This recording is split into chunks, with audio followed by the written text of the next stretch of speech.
Nearly a month after the largest wildfire in Kansas history ripped through the area, rains are bringing some relief to Barber County, which was devastated by the Anderson Creek fire last month.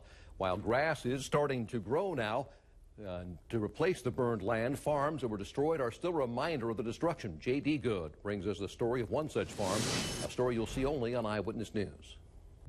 In a valley, so beautiful, sheltered by trees. Yeah, the older I get, the more I love it down here. Sits a farm. 4 generations of Bells have lived in this house.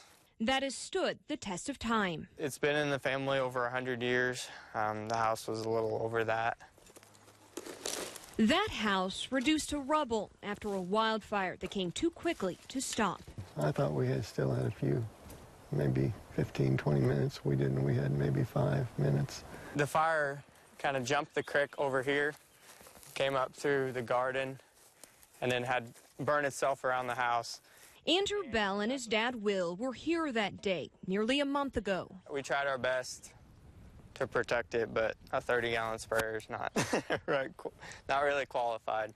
They stayed until the fire department told them it was no longer safe. We went about a mile away and just watched and waited. Watched and waited, hoping and praying their childhood home would be spared. Once the smoke cleared, we came down the hill, and by the time you came over the last terrace, where you would normally see the house sitting, all you could see was the white porch supports and just blackness.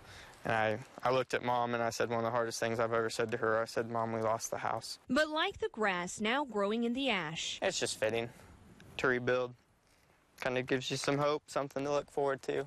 This farm with a history not so easily destroyed. I have a lot of good memories in this house and on this farm. And yep, wouldn't trade it for anything. Now, Jade, was the family living there at the time? No, thankfully they weren't, but they did have a lot of heirloom items, some of them nearly as old as the house itself, which again was nearly 100 years old, a little bit older than that. They do hope to rebuild. They're not exactly sure what that might look like, but maybe we'll have a 5th-generation Bell family living in, at least on that land, maybe not in that house, but on that land at some point. Thanks. Remember, if you'd like to help the Bells or others affected by the Anderson Creek fire, we have ways to do so. It's online, KWCH.com.